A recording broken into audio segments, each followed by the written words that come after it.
In a quiet suburban neighborhood, where manicured lawns stretched endlessly and white picket fences lined every street, life seemed peaceful for most residents. Sarah Thompson lived in one of those picture-perfect homes with her two young children, Emily and Jake. A hard-working single mother, Sarah juggled her demanding job as a marketing executive while ensuring her kids had everything they needed. It wasn't easy, but she managed to keep things running smoothly thanks to Maria, the family's beloved nanny. Maria had been part of the Thompson household for over 3 years. She was more than just an employee. She was practically a second mother to Emily and Jake. Every morning, she would wake up early to prepare breakfast, pack lunches, and get the kids ready for school. Afternoons were spent helping them with homework, playing games in the backyard, or taking them to soccer practice. Maria's warmth and dedication made her indispensable to the family. The kids adored her, and Sarah trusted her completely. The neighborhood itself was governed by a homeowners association, HOA, which prided itself on keeping everything orderly and pristine. Rules about lawn maintenance, holiday decorations, and even the color of front doors were strictly enforced. While many residents appreciated the sense of structure, others found the HOA's strictness suffocating. Among these rule-obsessed individuals stood Linda Parker, a woman whose reputation preceded her. Linda was known throughout the neighborhood as someone who took her role in the HOA very seriously, perhaps too seriously. Nicknamed Karen, behind closed doors, she was infamous for nitpicking minor infractions and inserting herself into situations that didn't concern her. Whether it was reporting a neighbor for leaving their garbage cans out overnight or complaining about a dog barking during the day, Linda always had something to say. Her constant need to police others often left people rolling their eyes, but no one dared confront her directly. After all, crossing Linda could mean facing endless scrutiny and potential fines from the HOA. One sunny afternoon, as Linda strolled through the subdivision, clipboard in hand, she spotted Maria walking back from the park with Emily and Jake. The trio looked happy, laughing and chatting as they headed home. But instead of smiling at the wholesome scene, Linda frowned. Something about Maria caught her attention, or rather her appearance did. Maria, originally from Guatemala, had olive-toned skin, dark hair, and spoke Spanish fluently when talking to the kids. To Linda, these traits were enough to raise suspicions, without knowing anything about Maria's background, not her education, not her work history, and certainly not her immigration status. Linda decided that Maria looked illegal. In her mind, this assumption justified further action. Rather than approaching Sarah or Maria directly to ask questions, Linda chose a different route. She decided to involve authorities. Her reasoning? If Maria truly was undocumented, then calling U.S. Immigration and Customs Enforcement, ICE, would be doing everyone a favor. At least that's what she told herself. What Linda failed to consider was the impact her actions might have on real people. She didn't stop to think about how accusing someone based solely on their looks could destroy lives. Nor did she care to verify whether her assumptions were accurate. All she cared about was enforcing what she believed to be right, regardless of the consequences. Meanwhile, life carried on normally for the Thompsons. Sarah continued working long hours at the office, confident that Maria was taking excellent care of her children. Maria, unaware of the storm brewing in the background, focused on making sure Emily and Jake felt loved and supported. Little did they know, their peaceful existence was about to be shattered by Linda's misguided sense of duty. As days passed, Linda grew more convinced that she was onto something. She began paying closer attention to Maria's comings and goings, noting down times when she saw her outside the house. Each observation fueled her determination to act.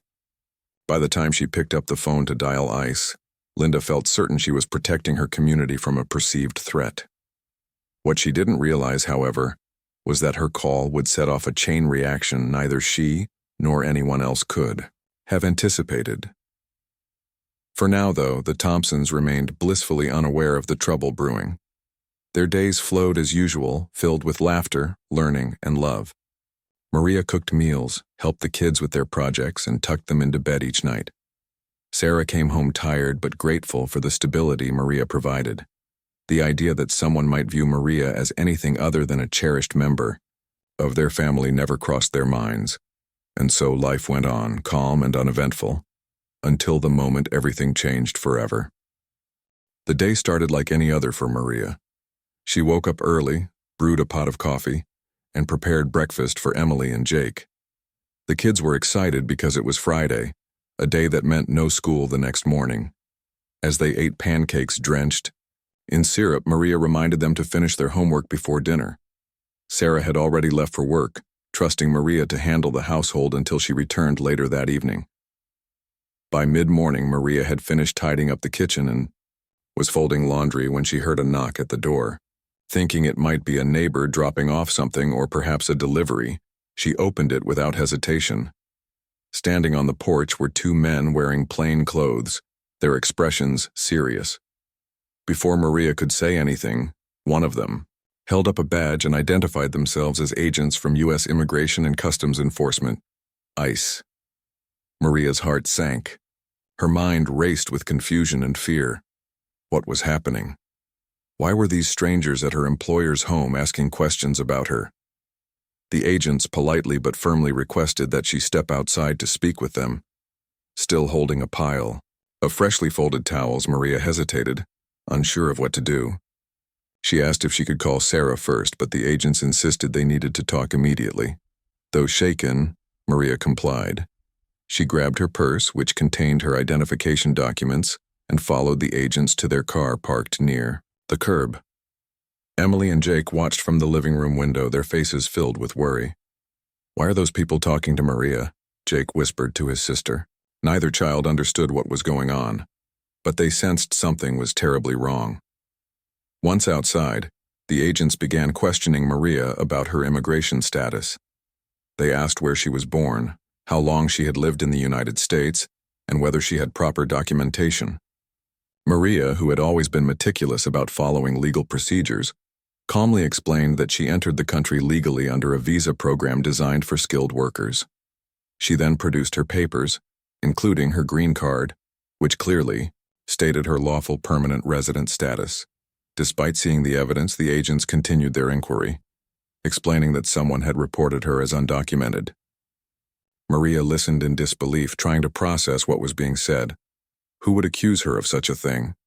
She had lived in this neighborhood for years, caring for children, attending community events, and contributing positively to the area. Never once had anyone questioned her presence, until now. Back inside the house, Emily and Jake grew increasingly anxious. When Maria didn't return after several minutes, Jake ran to find his mom's number and called her at work. Through tears, he told Sarah what had happened. Panic surged through Sarah as she listened to her son's frantic voice.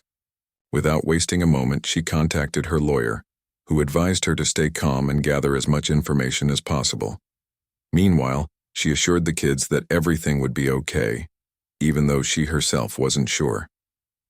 Eventually, after verifying Maria's documents and confirming her legal status, the ICE agents concluded their investigation. They apologized for the inconvenience and explained that they were obligated to follow up on all reports, regardless of their validity. Though professional throughout the encounter, the agents couldn't hide the frustration in their voices. False reports like this wasted valuable resources and caused unnecessary distress for innocent people. When Maria finally stepped back into the house, her hands trembled, and her eyes brimmed with tears. Sarah arrived shortly afterward, rushing through the door to hug both Maria and the kids. Seeing Maria so visibly shaken broke Sarah's heart. She assured her nanny that she was safe and valued, promising to get to the bottom of what had happened. Together, they sat down to discuss the situation, piecing together the events of the day.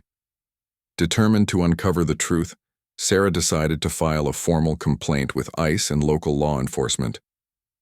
She wanted answers, not just for Maria's sake, but also to prevent something like this from happening again. During the conversation, Maria revealed that she hadn't shared the incident with anyone else yet, fearing judgment or retaliation. Sarah encouraged her to open up and seek support, reminding her that she wasn't alone.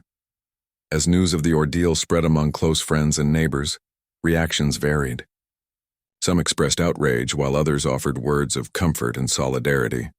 One neighbor, Mrs. Anderson, stopped by with homemade cookies and a heartfelt note thanking Maria for her kindness over the years. Another friend, Lisa, volunteered to help organize a community meeting to address the issue publicly. Slowly but surely, Maria began to feel less isolated.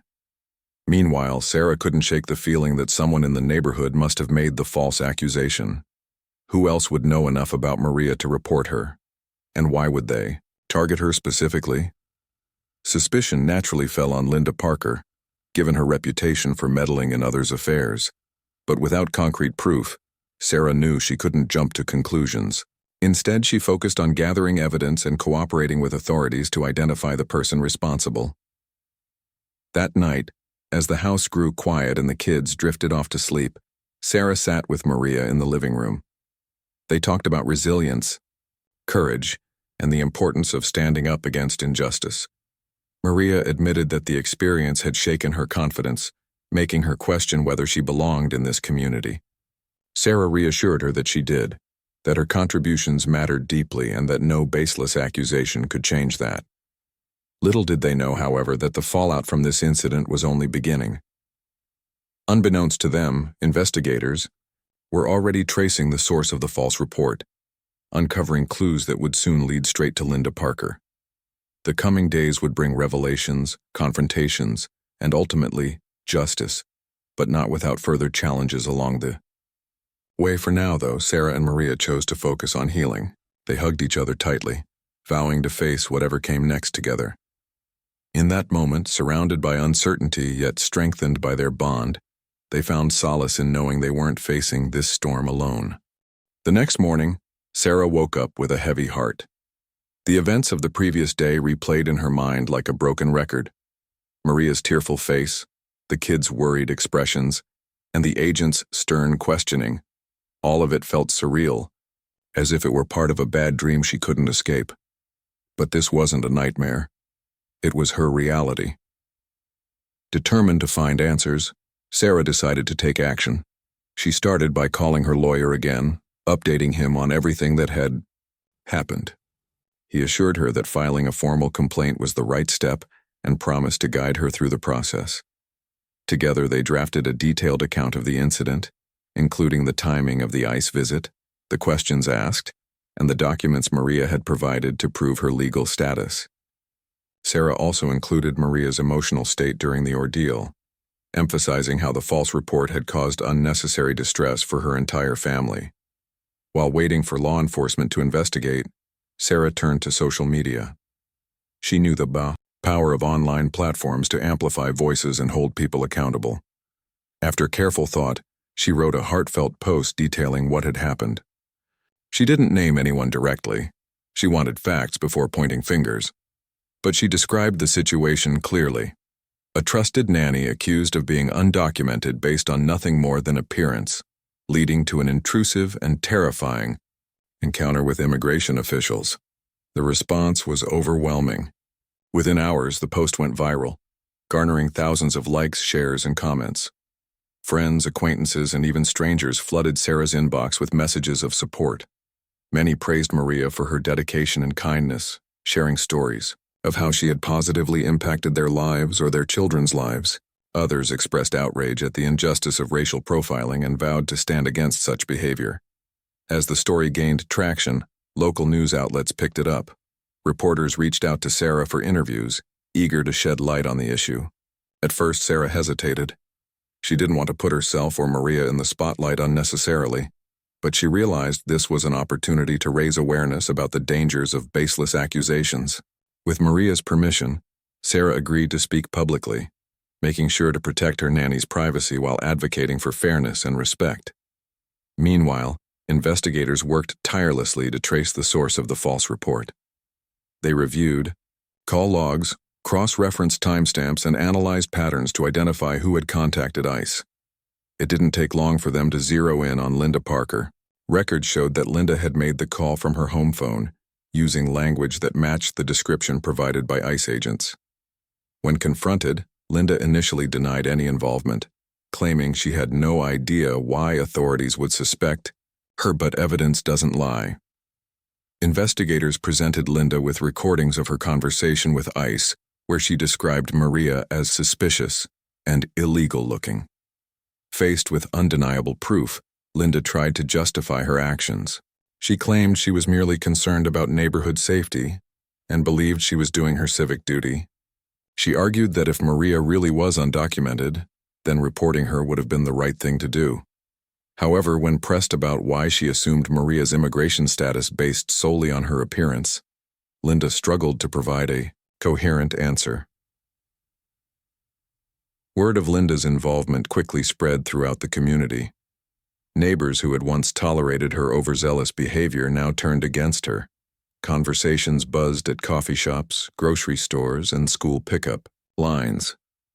People whispered about how Linda's actions had traumatized a hardworking woman and disrupted a loving family. Some even speculated that her motives stemmed from prejudice rather than genuine concern for the neighborhood. Linda, sensing the tide turning against her, attempted damage control. She posted a vague apology on the HOA's Facebook page saying she regretted any misunderstandings and hoped everyone could move forward. But her words rang hollow. To many, the apology came across as insincere and self-serving, lacking accountability or remorse. Instead of quelling criticism, it only fueled further backlash. Sarah watched the unfolding drama with mixed emotions. On one hand, she felt vindicated knowing that Linda's role in the false report had been exposed. On the other hand, she worried about the toll this public scrutiny might take on Maria. Despite the outpouring of support, Maria remained shaken. She avoided going out unless absolutely necessary, fearing judgmental stares or unwelcome comments. Even simple tasks like taking the kids to the park became daunting. To help Maria cope, Sarah encouraged her to lean on their growing network of allies. Friends organized a small gathering at their home, inviting neighbors and community members to show solidarity. There were hugs, kind words, and promises to stand together against discrimination. One neighbor brought flowers, another baked a cake, and several donated money to a fund set up to cover any legal expenses Maria might incur. Though humbled by the generosity, Maria still found it hard to shake off the lingering sense of vulnerability. Amidst all the chaos, Sarah noticed something remarkable happening within the neighborhood. For years, residents had kept to themselves, rarely interacting beyond polite nods or brief greetings. But this incident had sparked conversations about inclusivity, empathy, and standing up for one another. People began reflecting on their own biases and considering how they could create a more welcoming environment for everyone. Even the HOA board faced pressure to address the situation. Members scheduled an emergency meeting to discuss Linda's conduct and its implications. While some defended her right to express concerns, others called for stricter guidelines to prevent similar incidents in the future. A heated debate ensued, revealing deep divisions within the group. Ultimately, the board issued a statement condemning racial profiling and reaffirming their commitment to fostering a diverse and respectful community. For Linda, the consequences of her actions continued to mount. Her reputation, once built on perceived authority and influence, crumbled under the weight of public disapproval. Calls for her resignation from the HOA board grew louder, with petitions circulating online and offline. Local businesses distanced themselves from her, refusing to engage in partnerships or sponsorships associated with her name. Isolated and defensive, Linda retreated into silence, avoiding eye contact with neighbors and skipping community events. Despite the turmoil, Sarah refused to let anger consume her. She channeled her energy into advocacy, partnering with local organizations to educate others about immigrant rights and combat racial profiling. Maria joined her efforts, speaking candidly about her experience to highlight the human cost of false accusations. Their collaboration inspired others to get involved, creating a ripple effect of positive change. As days turned into weeks, the Thompson household slowly returned to a semblance of normalcy. Emily and Jake resumed their routines, though they occasionally asked questions about why someone would accuse Maria of wrongdoing. Sarah used these moments as teaching opportunities, explaining the importance of treating people fairly and judging them by their character rather than their appearance. Looking back, Sarah realized how much they had endured, and how much they had grown. The ordeal had tested their strength, resilience, and trust in humanity. Yet, it had also revealed the goodness in people, proving that compassion and unity could overcome hate. As she sat with Maria one evening, watching the sunset paint the sky in shades of orange and pink, Sarah felt a renewed sense of hope. Whatever challenges lay ahead, they would face them together, as a family, as a community, and as advocates for justice. The weight of public scrutiny and mounting evidence eventually caught up with Linda Parker. Her attempts to downplay her involvement in the false report had failed miserably, and the community's outrage showed no signs of fading. What started as whispers among neighbors evolved into a full-blown demand for accountability. People wanted justice, not just for Maria, but for everyone who might have been targeted by similar baseless accusations. Local authorities took notice. With undeniable proof that Linda had made the call to ICE under false pretenses, they moved swiftly to hold her accountable. One crisp morning, as Linda sipped her coffee and scrolled through social media updates, likely expecting another wave of criticism, a knock at her door interrupted her routine. Startled, she opened it to find two police officers standing on her porch. Handcuffs glinted in the sunlight as one officer explained that she was being arrested for filing a false report. Linda's face turned pale. She stammered, protesting her innocence and insisting she had done nothing wrong. "I was trying to protect the neighborhood," she exclaimed, her voice trembling. But the officers weren't swayed. They read her rights and led her to their patrol car, where photographers and reporters eagerly captured the moment. Word of Linda's arrest spread like wildfire, dominating local news headlines and sparking heated discussions across social media platforms. For Sarah and Maria, the news brought a mix of emotions. Relief washed over them knowing that someone would finally be held responsible for the trauma they endured. At the same time, they couldn't help but feel a tinge of sadness. No one wins in situations like this, Sarah thought. While Linda faced consequences for her actions, the damage had already been done, to Maria's peace of mind, to the trust within the community, and to the lives disrupted by prejudice. As Linda sat in a holding cell awaiting her court appearance, the fallout from her arrest continued to ripple through the neighborhood. Some residents felt vindicated, believing the punishment fit the crime. Others expressed concern about how far things had escalated, questioning whether an arrest was necessary or if mediation could have resolved the issue.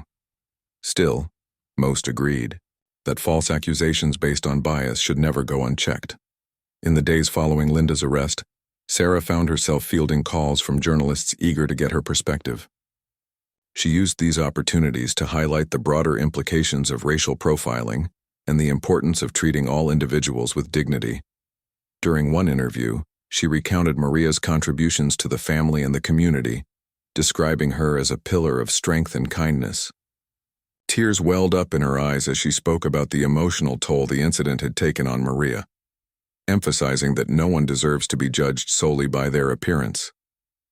Maria, too, began stepping into the spotlight more confidently.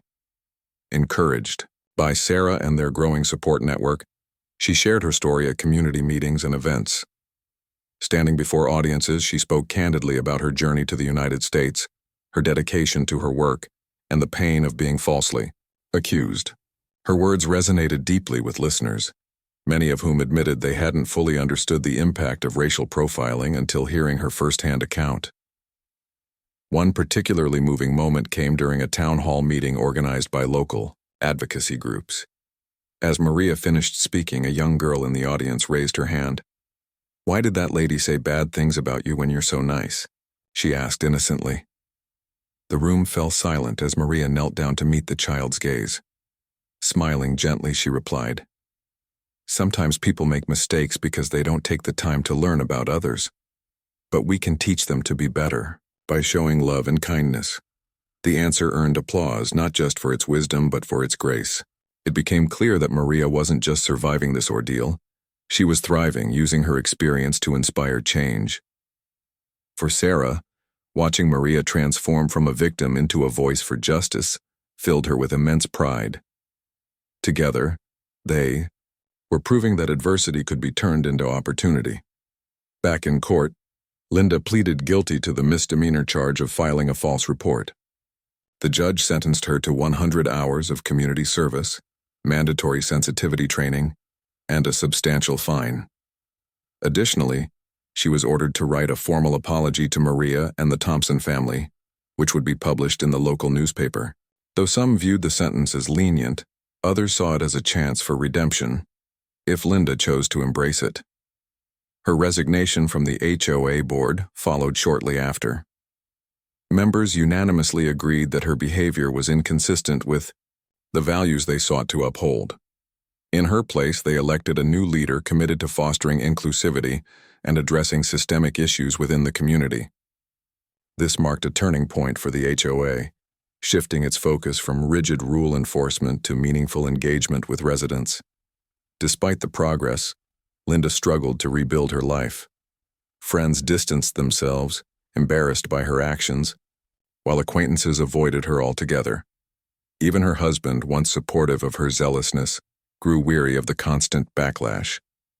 Isolated and humiliated, Linda retreated from public view, spending most of her time indoors.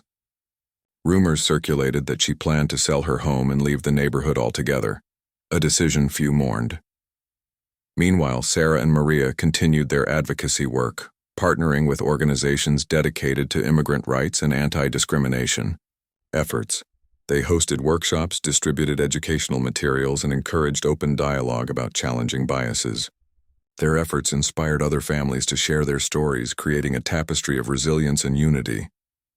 One evening, as Sarah tucked Emily and Jake into bed, Jake looked up at her and said, "Mom, I'm glad Maria's okay. She's the best nanny ever." Sarah smiled, brushing his hair back affectionately. "Yes, she is," she replied. "And remember, sweetheart, always treat people the way you want to be treated. That's how we make the world a better place." Downstairs, Maria sat on the couch flipping through photos of the kids' recent soccer game. Laughter echoed from the kitchen as Sarah joined her, bringing cups of tea. For the first time in weeks, they allowed themselves to relax, enjoying the quiet comfort of each other's company. Outside, the neighborhood seemed quieter too, calmer perhaps now that justice had been served. Though scars remained from the ordeal, Sarah and Maria knew they had emerged stronger. They had faced fear, anger, and uncertainty together, emerging on the other side with a renewed sense of purpose. And as they looked toward the future, they carried with them the lessons learned. That standing against injustice requires courage, that healing takes time, and that love and solidarity can overcome even the darkest storms. Months passed since the storm of accusations, investigations, and arrests had swept through the neighborhood. Life slowly returned to a rhythm of normalcy for Sarah, Maria, and the Thompson household. But it was a new kind of normal, shaped by lessons learned and bonds strengthened. The ordeal had left an indelible mark on everyone involved, but it also opened doors to growth, understanding, and change. For Linda Parker, the aftermath of her actions proved isolating and humbling. After completing her community service hours at a local shelter, an experience that forced her to interact with people from diverse backgrounds, she began attending mandatory sensitivity training sessions. At first, she approached these meetings reluctantly, often defensive and resistant to feedback. But over time, something shifted. Listening to stories from individuals who had faced discrimination and prejudice softened her perspective. She started to see how assumptions based on appearances could harm others in ways she hadn't considered before. Though Linda never publicly apologized beyond the court-ordered statement, some neighbors noticed small changes in her behavior. She stopped nitpicking minor HOA infractions and even volunteered to help organize a community garden project. Whether these actions stemmed from genuine remorse or a desire to rebuild her reputation remained unclear. Still, many hoped that Linda's transformation, however incremental, signaled progress, not just for her, but for the community as a whole. Meanwhile, Sarah and Maria continued their advocacy work, becoming pillars of support for immigrant families in the area. They partnered with local nonprofits to host workshops on legal rights, cultural awareness, and combating racial profiling. These events drew crowds eager to learn and contribute, fostering a spirit of inclusivity that rippled outward. Neighbors, who had once kept to themselves, now joined forces, working together to create a more welcoming environment for everyone. Maria found particular joy in mentoring young women navigating life in a new country. Sharing her own experiences, both the triumphs and the challenges, helped empower others to speak up and stand tall. Her courage inspired countless individuals, including Sarah's kids, Emily and Jake. The children often talked about how proud they were of Maria, calling her their superhero. One day, Jake even drew a picture of her wearing a cape, which he proudly taped to the refrigerator. It became a symbol of resilience and strength within the household. Sarah, too, underwent personal growth during this period. As a single mother juggling career demands and parenting responsibilities, she had always valued efficiency and control. But the false accusation against Maria taught her the importance of flexibility, empathy, and trusting others. She realized that true leadership, whether in her job or her role as a parent, wasn't about micromanaging every detail. It was about creating space for people to shine. This shift in mindset not only improved her relationships at home, but also earned her recognition at work, where colleagues praised her collaborative approach. The neighborhood itself transformed in subtle yet meaningful ways. Conversations about diversity and inclusion became commonplace, replacing the awkward silences that once followed controversial topics. Residents organized potluck dinners, inviting newcomers to share their traditions and cuisines. Kids played together across yards without regard for differences in language or background. Even the HOA board adopted a more compassionate tone, focusing less on rigid rules and more on building connections among neighbors. One Saturday afternoon, the community came together for a special event, a celebration honoring Maria and her contributions. Organized by Sarah and several close friends, the gathering featured music, food, and heartfelt speeches. Dozens of residents attended, bringing dishes from different cultures and sharing stories of how Maria had touched their lives. Mrs. Anderson tearfully recounted how Maria had comforted her grandson when he fell off his bike, while Lisa joked about the time Maria helped her perfect a recipe for tamales. Each story painted a vivid picture of Maria's kindness, patience, and unwavering dedication. As the sun set and lanterns lit up the backyard, Sarah took the stage to address the crowd. Holding back tears, she thanked everyone for standing beside them during such a difficult time. "This isn't just Maria's victory," she said, looking out at the sea of smiling faces. "It's ours. We showed what happens when we choose love over fear, unity over division, and justice over silence. Let's keep going, because there's still so much work to be done." When it was Maria's turn to speak, she hesitated for a moment, overwhelmed by emotion. Then, with Sarah's reassuring nod, she stepped forward. "I didn't think I could ever feel safe here again after everything that happened," she admitted, her voice steady despite the lump in her throat. "But you, all of you, proved me wrong. You reminded me why I came to this country. For opportunities, yes, but also for the chance to build a better future, for myself, for my family, and for others like me. Thank you for believing in me when I needed it most." Her words brought the crowd to its feet, applause echoing into the night. For Maria, the evening wasn't just about gratitude, it was about hope. Hope that no one else would have to endure what she did. Hope that communities everywhere could come together to fight injustice. And hope that love and understanding would always prevail over hate. In the weeks and months that followed, the Thompson household thrived. Emily and Jake flourished under Maria's care, excelling in school and embracing new adventures. Sarah secured a promotion at work, crediting her success to the balance Maria provided at home. And Maria? She continued to pour her heart into everything she did, knowing she had a family and a community that cherished her. Looking back, Sarah often reflected on how far they'd come. What had started as a nightmare turned into a catalyst for positive change. The scars of the past would always remain, but they served as reminders of resilience and triumph. Together, they had weathered the storm, emerging stronger and more united than ever. Late one evening, as Maria tucked Emily and Jake into bed, Jake looked up at her and asked, "Do you think bad things will happen again?" Maria smiled softly, brushing his hair back. "Maybe," she said honestly. "But remember this. We're stronger together. No matter what comes our way, we'll face it side by side." With those words, she kissed him goodnight and turned off the light. Downstairs, Sarah sat on the couch scrolling through photos from the celebration. She paused on one of Maria laughing with friends, surrounded by warmth and joy. Closing her laptop, she leaned back and sighed contentedly. Despite the challenges they'd faced, life felt full, rich with purpose, connection, and love. And so the Thompsons moved forward, carrying the lessons of their journey with them. They knew the road ahead wouldn't always be smooth, but they also knew they weren't alone. In a world often divided by fear and misunderstanding, they had built something rare and beautiful, a community rooted in compassion, respect, and unwavering support. And that, they realized, was worth fighting for every single day.